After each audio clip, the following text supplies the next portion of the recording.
नमस्कार, किसान समाचारों में आपका स्वागत है। मैं हूं रेशमा आपके साथ और आइए नजर डालते हैं इस वक्त की हेडलाइंस पर। प्रधानमंत्री ने मंगलवार को global partnership on artificial intelligence शिखर सम्मेलन का किया शुभारंभ।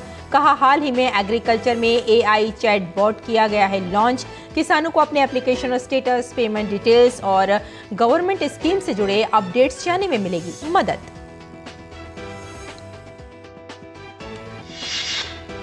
लोकसभा ने मंगलवार को वर्ष 2023-24 के लिए पूरक मांगों के अनुदान और वर्ष 2020-21 के लिए अतिरिक्त अनुदान मांगों के पहले भाग को दी मंजूरी। वित्त मंत्री निर्मला सीतारमण ने बताया, उर्वरक सब्सिडी के लिए 16,300 करोड़ रुपए का किया जाएगा प्रावधान। मनरेगा योजना के लिए 20,000 करोड़ रुपए कराए गए हैं उपलब्ध।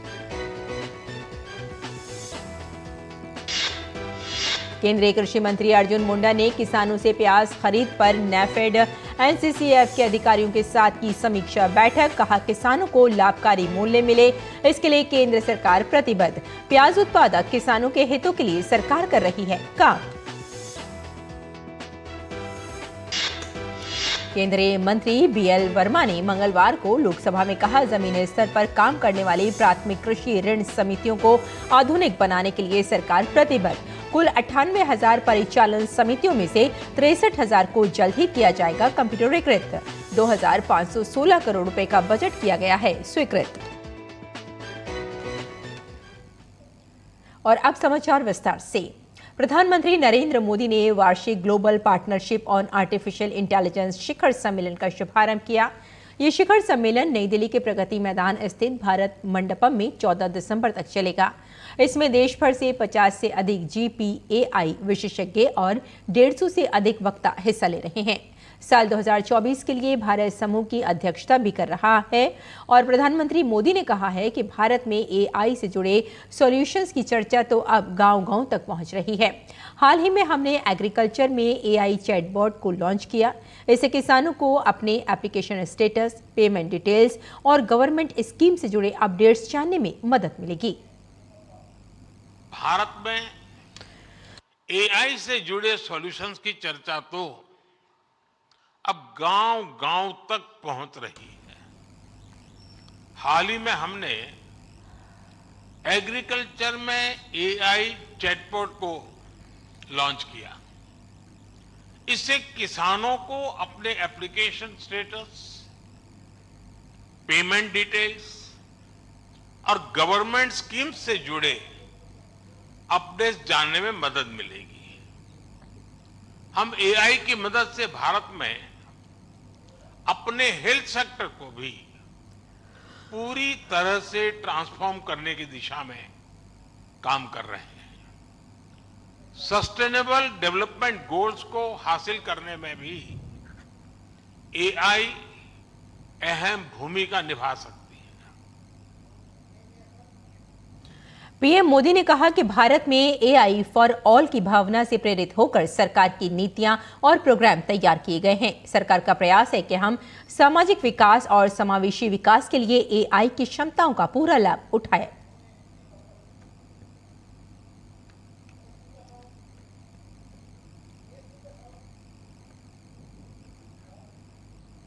कोई भी छुट्टी नहीं है। हमें बहुत सतर्कता के साथ,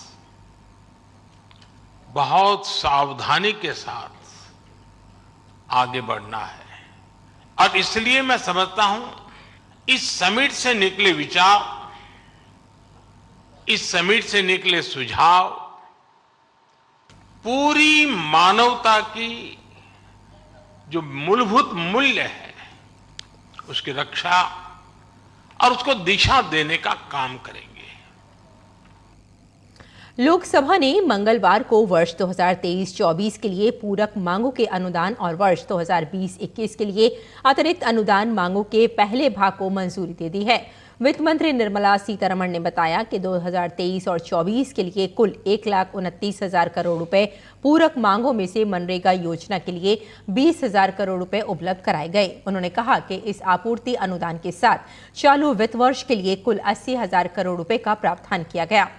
वित्त मंत्री ने किसानों के लिए पौष्टिक आहार आधारित सब्सिडी की दिशा में उठाए गए कदमों का उल्लेख करते हुए बताया कि उर्वरक सब्सिडी के लिए 16,300 करोड़ रुपए का प्रावधान किया जाएगा। मनरेगा के ऊपर भी आरोप लगाते हैं कि हम इतना पैसा नहीं देते मनरेगा के लिए। डिमांड बेस्ड स्कीम है वो। डिमांड जब उठेगा तब उनके लिए हम पैसा देंगे। 60,000 करोड़ बजट एस्टिमेट के समय हमने दिया और अभी डिमांड आने के कारण 20,000 अभी भी दे रहे हैं, 20,000 करोड़।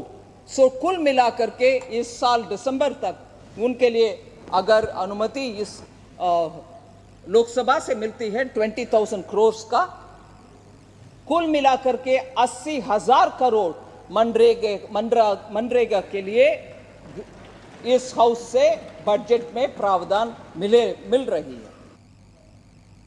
वित्त मंत्री ने बताया कि पूरक अनुदानों के अंतर्गत 8,500 करोड़ रुपए उज्ज्वला योजना और प्रधानमंत्री गरीब कल्याण अन्न योजना के लिए 5,500 करोड़ रुपए का प्रावधान किया गया है। गरीब लोगों के लिए हमने पीएम गरीब कल्याण अन्न योजना के तहत अगले 5 साल तक ये मुफ्त अनाज रेशन में दे रहे हैं। उसके लिए 5,500 करोड़ रुपया इसके द्वारा, इस सप्लीमेंट्री डिमांड्स के द्वारा हम दे रहे हैं। फिर ये उज्ज्वला योजना का number of house holds increase करने के लिए जो प्रॉमिस था, जो वायदा माननीय प्रधानमंत्री जी ने दिया, उसके लिए 8,500 करोड़ दे रहे हैं, जिससे एलपीजी कनेक्शन गरीब के हाउस होल्ड तक जाए और पूरा सैचुरेशन हो जाए, जिससे एक भी गरीब, ऐसे गरीब ना होना चाहिए जिनके लिए वो एलपीजी उज्ज्वला मिलना चाहिए, उनको नहीं मिला, ऐसे आरोप नहीं होगा। सभी लोगों को जो उज्ज्वला बेनिफिशियरी होने का उनका है क्षमता, उनके पास सिलेंडर पहुंच जाएगा। और केंद्रीय कृषि एवं किसान कल्याण तथा जनजातीय कार्य मंत्री अर्जुन मुंडा ने किसानों से प्याज की खरीद के संबंध में मंगलवार को नई दिल्ली में नैफेड, एनसीसीएफ, कृषि और खाद्य एवं उपभोक्ता मामलों के मंत्रालय के वरिष्ठ अधिकारियों के साथ एक बैठक में समीक्षा की। बैठक में मुंडा ने कहा कि किसानों को लाभकारी मूल्य मिले, इसके लिए केंद्र सरकार प्रतिबद्ध है। गुणवत्तापूर्ण उपज खरीदार किसानों को सही कीमत देने के उद्देश्य से व्यापक प्रचार तथा किसानों तक पहुंच के लिए समाचार पत्रों में विज्ञापन भी प्रकाशित किए जा रहे हैं। बैठक के दौरान कृषि एवं किसान कल्याण मंत्रालय के विशेष सचिव ने बताया कि प्याज की अधिक बुआई के लिए किसानों को प्रोत्साहित करने के उद्देश्य से राज्य सरकारों के साथ बैठकें की गई हैं। केंद्रीय कृषि राज्य मंत्री कैलाश चौधरी ने मंगलवार को लोकसभा में कहा कि किसानों की बेहतरी के लिए सरकार लगातार काम कर रही है। एलाइड सेक्टर के अंदर किसानों को सहायता मिले तो सबसे पहले तो इसके लिए किसानों को ऋण देने के लिए एक अभी 19 सितंबर 2023 को हमने एक पोर्टल जारी किया है जो किसान ऋण पोर्टल है। उस ऋण पोर्टल के ऊपर कोई भी किसान अगर जाकर वहाँ पर का अगर अपना अप्लाई करता है या उसके सामने प्रॉब्लम है तो उसका समाधान किया जाता है, जिसमें उसके एटीएम के ऊपर ही उपलब्ध है, एक बार यूज़ कर हो सकता है। वैसे ही वो अगर पैसे को की कोई सीमा नहीं है, कितनी बार भी निकाल सकता है। और इसके साथ ही उसमें मैं आपसे ये भी बताना चाहूँगा कि ये जो कृषि केसीसी है, किसानों को ऋण मिलने की बात है, एलाइड सेक्टर में बात की है, तो मैं इसमें ये मुझे बताते हुए खुशी हो रही है कि पहले ये किसानों को सिर्फ जो किसान खेती करता था उसी को किसान क्रेडिट कार्ड के माध्यम से केसीसी मिलती थी, लेकिन मुझे बताते हुए खुशी है कि अभी हमारी सरकार ने और प्रधानमंत्री नरेंद्र मोदी जी के नेतृत्व में जो हमारे फिशरमैन हैं, जो फिशरीज की करते हैं, उनको भी केसीसी दी जा रही है और उसके साथ ही पशुपालक है उनको भी केसीसी के माध्यम से ऋण देने का प्रावधान किया गया है। जो पहले 1 लाख रुपए तक था किसानों को, उसको बढ़ाकर 1,60,000 रुपये तक बिना कोई मोर्गेज के, कोलेट्रल के देने का प्रावधान किया है। और उसी में जो फिशरीज के और जो डेयरी के ऊपर जो किसान हैं उन किसानों को 2 लाख रुपए तक का प्रावधान किया गया है, जिसका लाभ किसान लगातार ले रहा है। और मुझे लगता है ये किसानों के लिए जो एलाइड सेक्टर के अंदर किसान को ऋण देने के लिए बहुत बड़ा कदम है माननीय प्रधानमंत्री जी का। और केंद्रीय कृषि राज्य मंत्री शोभा करंदलाजे ने मंगलवार को लोकसभा में कहा कि ड्रोन उत्पादन के लिए सरकार कई कदम उठा रही है। ड्रोन को अभी केवीके में रखे हैं सर। अलग अलग प्राइवेट कंपनी को भी ड्रोन उत्पादक के लिए हम मदद दे रहे हैं। केवीके में अभी ट्रेनिंग हो रही है, किसानों को ट्रेनिंग देना, उसका प्रदर्शन करना वो चालू रखे है सर। मैं पहले क्वेश्चन में बताया है सर, अब प्रधानमंत्री का वो इच्छा से अनुसार 15,000 ड्रोन दीदी को हम ट्रेनिंग देंगे एंड उसका ड्रोन का उत्पादन करने के लिए भी हम प्राइवेट कंपनी को बोल चुके हैं सर, और उसका अभी काम हो रही है। करंदलाजे ने कहा कि नमो ड्रोन योजना में महिलाओं को प्रशिक्षित किया जा रहा है। नमो ड्रोन दीदी नाम से ये ट्रेनिंग देने का काम अभी शुरू किया है सर। इसी में 15,000 महिलाओं को ट्रेनिंग देंगे एंड उसके साथ एक असिस्टेंट भी रहेगी। लाइक 30,000 महिला को हम ड्रोन का ट्रेनिंग देंगे, इसको महिला इस्तेमाल करने वाले हैं सर। ऐसे सभी जगह में सभी किसानों का आय कैसे बढ़ाए, उसका उत्पादकों को मार्केट तक हम कैसे लेके जाए, ये सब ट्रेनिंग दे रहे सर। केंद्रीय कृषि राज्य मंत्री ने बताया कि किसानों को कौशल विकास करने के लिए सरकार लगातार काम कर रही है। 3 साल में हम 4 करोड़ 48 लाख किसानों को अलग अलग विभाग में हम ट्रेनिंग दे चुके हैं सर। एंड हमारा नियम हैदराबाद यूनिवर्सिटी है, ट्रेनिंग सेंटर है, ICAR है, ऐसे सारे विभाग में हम ट्रेनिंग दे रही है। एंड अभी स्किल डेवलपमेंट कौशल विकास विभाग से 200 घंटा का ट्रेनिंग किसानों को हम दे रहे हैं। एंड कौशल विकास विभाग से 7 दिन का एक ट्रेनिंग है, वो भी चालू है। इसी में फील्ड विजिट है, इसी में मशरूम कैसे उगाना, इसी में मधुमक्खी कैसे करना, फिशिंग एंड बागवानी क्षेत्र का ट्रेनिंग भी इसी में दे रही है। केंद्रीय रसायन और उर्वरक मंत्री मनसुख मंडाविया ने मंगलवार को कहा, उर्वरक उत्पादन में वृद्धि हुई है और किसानों को रियायती दरों पर उर्वरक उपलब्ध कराए जा रहे हैं। अभी नैनो यूरिया के 9 संयंत्र देश भर में काम कर रहे हैं। सरकार वर्ष 2025 तक 13 और संयंत्र शुरू करेगी। इन संयंत्रों के माध्यम से नैनो यूरिया के उत्पादन को और अधिक बढ़ाया जाएगा। उन्होंने कहा कि हम दुनिया के पहले देश हैं जिसने सबसे पहले नैनो यूरिया बनाई है। नैनो यूरिया की 500 ml की एक बोतल यूरिया के एक बैग को रिप्लेस कर रही है। इससे किसानों की मेहनत और लागत दोनों कम हुई है। मनसुख मांडविया ने कहा कि उर्वरक क्षेत्र में हम मजबूत हुए हैं, लेकिन अभी हमें लगभग 200 लाख टन यूरिया का आयात करना पड़ता है। इसके लिए समय समय पर निविदा मंगाई जाती है और पारदर्शी तरीके से हम यूरिया की खरीद करते हैं। सहकारिता राज्य मंत्री BL वर्मा ने मंगलवार को लोकसभा में कहा कि सरकार सहकारी ऋण संरचना के अंतर्गत जमीनी स्तर पर काम करने वाली प्राथमिक कृषि ऋण समितियों को आधुनिक बनाने के लिए प्रतिबद्ध है। देश में कुल 98,000 परिचालन समितियों में से 63,000 को जल्द ही कंप्यूटरीकृत किया जाएगा। इसके लिए दूरस्थ ग्रामीण क्षेत्रों में ऋण की सुविधाएं सुगमता से उपलब्ध कराने के साथ साथ आपके आसाम राज्य में 583 क्रियाशील पैक्स का हमने कंप्यूटरीकरण किया है और जिसमें 374 पैक्स में ERP ट्रायल रन भी हो चुका है। तो पैक्स के लिए हमने मॉडल उपनियम में 1884 पैक्स जिसके मॉडल वायलॉज अपना लिए गए हैं। 787 पैक्स का कंप्यूटरीकरण किया है हमने 583 का, जिसमें 314 का ट्रायल रन जारी हो चुका है और जिसमें हमने नई पैक्स डेयरी और मत्स्य बनाने का काम किया है। इसमें हमारी अनाच्छादित पंचायतें 620 थी, इसमें नई गठित पैक्स मत्स्य हमने 93 हमने करने का काम किया है। तमिलनाडु में भारी बारिश के कारण हुए नुकसान का जायजा लेने के लिए केंद्र की एक टीम राज्य के दौरे पर है। राष्ट्रीय आपदा प्रबंधन प्राधिकरण एनडीएमए के सलाहकार कुणाल सत्यार्थी के नेतृत्व वाली इस 6 सदस्यीय केंद्रीय टीम ने मंगलवार को चेन्नई स्थित राज्य सचिवालय में तमिलनाडु के मुख्य सचिव शिवदास मीना के साथ बैठक की। इस बैठक में राजस्व, वित्त, परिवहन, राजमार्ग और पुलिस विभाग के सचिव और अन्य वरिष्ठ अधिकारी शामिल हुए।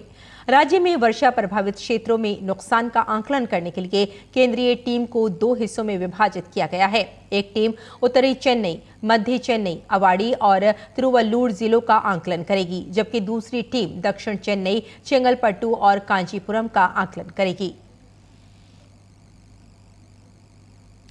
केंद्रीय गृह मंत्रालय ने मंगलवार को चक्रवात बिपरजॉय से बुरी तरह प्रभावित हुए गुजरात को 338.24 करोड़ रुपए की वित्तीय सहायता को मंजूरी दे दी है। गृह मंत्रालय ने दक्षिण पश्चिम मानसून के दौरान बाढ़, बादल फटने और भूस्खलन से गंभीर रूप से प्रभावित हिमाचल प्रदेश को एनडीआरएफ से 633.73 करोड़ रुपए की अतिरिक्त वित्त सहायता को भी मंजूरी दी।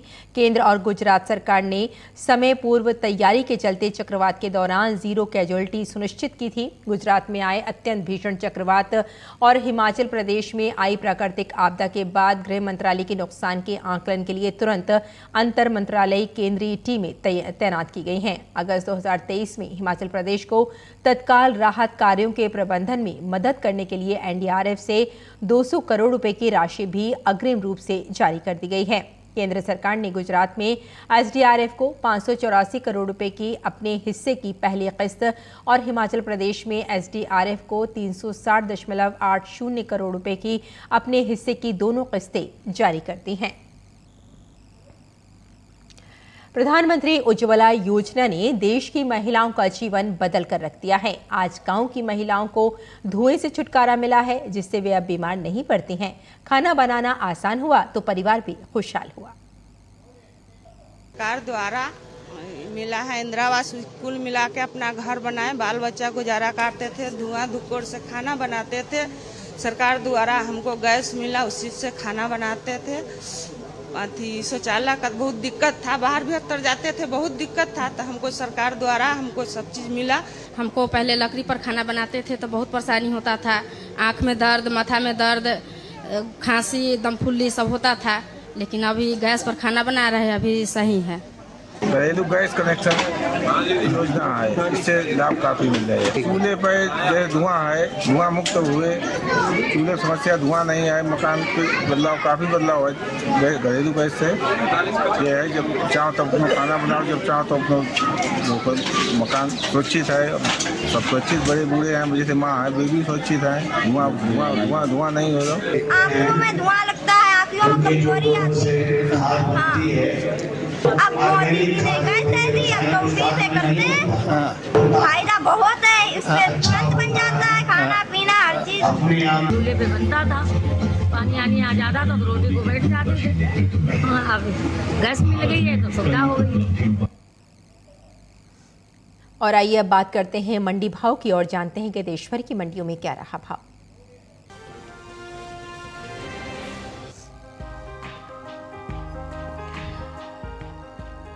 कृषि उपज मंडियों में धान की आवक सामान्य बनी हुई है। मंगलवार को ज्यादातर मंडियों में धान का कारोबार स्थिरता के साथ हुआ, जबकि कुछ मंडियों में बढ़त देखने को मिली। एग मार्केट के मुताबिक राजस्थान की कोटा मंडी में 11 दिसंबर को धान का भाव रहा 3,700 रुपए। 12 दिसंबर को इसमें कोई बदलाव देखने को नहीं मिला और भाव 3,700 रुपए पर बरकरार रहा। उत्तर प्रदेश की लालगंज की मंडी में भी धान के सौदे स्थिर भाव पर हुए। यहाँ दोनों दिन यानी 11 और 12 दिसंबर को धान का भाव 2,183 रुपए पर टिका रहा। उत्तर प्रदेश की रामपुर मंडी में 11 दिसंबर को धान का भाव था 2,183 रुपए। 12 दिसंबर को इसमें कोई अंतर नजर नहीं आया और भाव 2,183 रुपए क्विंटल पर बना रहा। गुजरात की दाहोद मंडी में धान का कारोबार तेजी के साथ हुआ। यहाँ 11 दिसंबर को धान का भाव रहा 2,000 रुपए।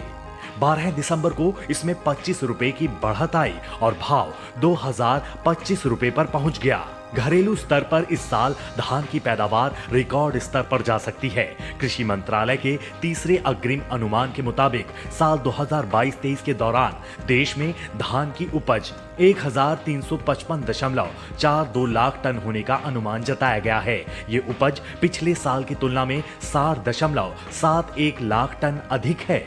पिछले साल धान की पैदावार 1294.71 लाख टन रही थी।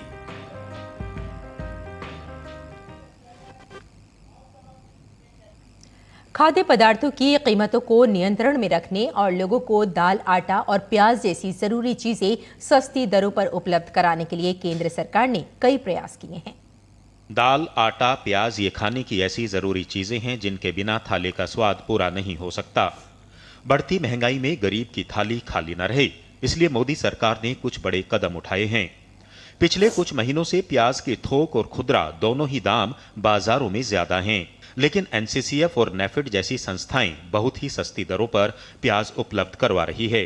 कीमतों को नियंत्रण में रखने के लिए अगले वर्ष मार्च तक प्याज के निर्यात पर भी रोक लगा दी गई है, ताकि देश के लोगों की मांग को सस्ती दरों पर पूरा किया जा सके। दिल्ली जैसे बड़े शहरों में तो मेट्रो स्टेशनों पर कियोस्क और वेंडिंग मशीन की शुरुआत की गई है, जहां से खाने पीने की चीजें सस्ती दरों पर उपलब्ध करवाई जा रही हैं। यहाँ भारत दाल 60 रुपए प्रति किलो की दर पर उपलब्ध है। भारत आटा 27 रुपए 50 पैसे प्रति किलो की दर पर उपलब्ध है।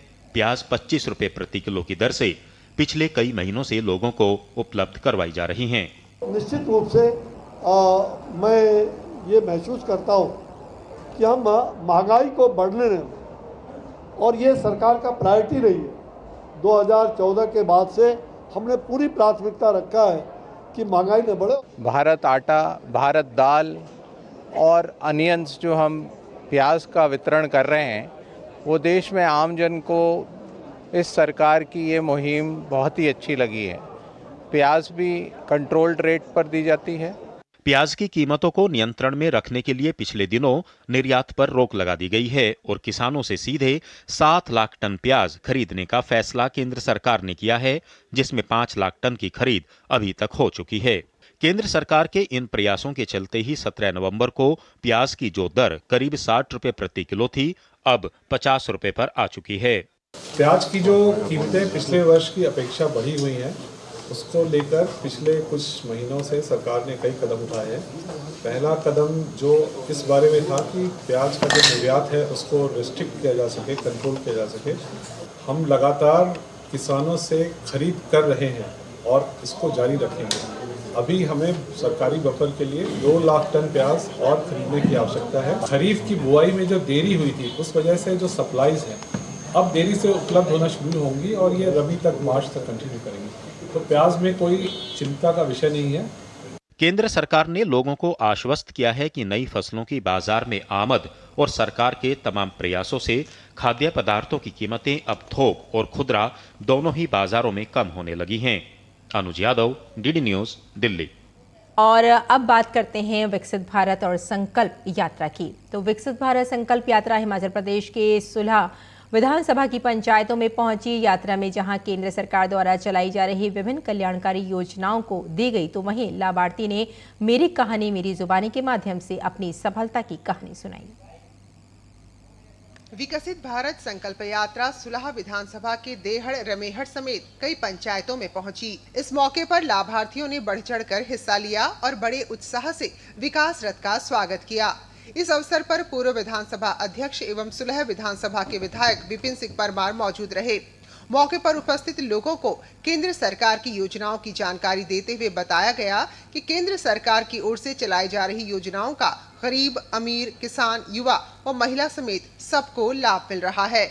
अगर बीमारी लगती है तो जेब उनको हल्की ना करनी पड़े, उनको अपनी जमीन जो है गिरवी ना रखनी पड़े, उसमें से रास्ता निकाला और रास्ता निकाला तो देश के 50 करोड़ लोगों को आयुष्मान कार्ड योजना दी।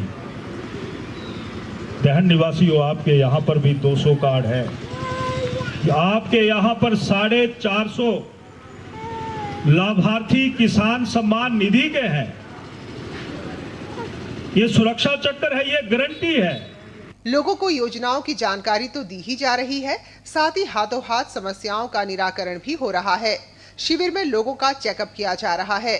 लाभार्थियों ने बताया कि योजनाओं की वजह से उनका जीवन स्तर काफी सुधर गया है। मैं राष्ट्रीय ग्रामीण आजीविका मिशन के तहत स्वयं सहायता समूह से जुड़ी हूं और इससे मुझे समूह सखी का कार्य मिला है, जिससे मैं सभी विभिन्न पंचायतों में जाकर अपना कार्य करती हूं। मैं जो किसान मोदी के वो 6,000 रुपये आते हैं और कृषि मित्र के लिए और खेती के लिए यूज कर रहे हैं और हम सब्जी वगैरह लगाते हैं, हमें उससे बेनिफिट हो रहा है। मुझे प्रधानमंत्री आवास योजना का मकान मिला है और पहले मेरा मकान कच्चा था, अब पक्का मकान बना रही है, अच्छे से रह रही हैं, सब ठीक ठाक चल रहा है। इसके लिए सरकार का बहुत बहुत धन्यवाद। उज्ज्वला गैस मिली मुझे, पहले चूल्हा बाल दे है, बड़ा धन्यवाद। सरकार की प्रमुख योजनाओं को जन जन तक पहुंचाने के लिए देश भर में विकसित भारत संकल्प यात्रा शुरू की गई है, ताकि ये सुनिश्चित किया जा सके कि इन योजनाओं का लाभ सभी लक्षित लाभार्थियों तक समयबद्ध तरीके से पहुंच सके। Bureau report, DD news. और आइए अब नजर डाल लेते हैं कुछ और महत्वपूर्ण खबरों पर। खास खबर में संसद भवन पर हुए आतंकी हमले की 22वीं बरसी पर उपराष्ट्रपति और राज्यसभा के सभापति जगदीप धनखड़, प्रधानमंत्री नरेंद्र मोदी, लोकसभा अध्यक्ष ओम बिरला, गृह मंत्री अमित शाह समेत कई केंद्रीय मंत्रियों और सांसदों ने हमले में शहीद हुए लोगों को श्रद्धांजलि दी है। इस हमले में 9 सुरक्षा बलों ने देश की रक्षा के लिए अपने प्राण की आहुति दी थी। डॉक्टर मोहन यादव ने मध्य प्रदेश के मुख्यमंत्री पद की शपथ ली। मध्य प्रदेश के राज्यपाल गंगूभाई सी पटेल ने मोहन यादव को शपथ दिलाई। कांग्रेस सांसद धीरज साहू के ठिकानों पर आयकर विभाग की छापेमारी में रेडियम रोड स्थित साहू के घर पर जमीन के अंदर जांच शुरू कर दी गई है। मशीनों के माध्यम से आईटी की टीम जांच कर रही है। मिट्टी के अंदर भी जेवरात सहित अन्य सामानों को छुपा कर रखे जाने का अंदेशा है। तो किसान समाचार में फिलहाल इतना ही। अनुमति दें। नमस्कार।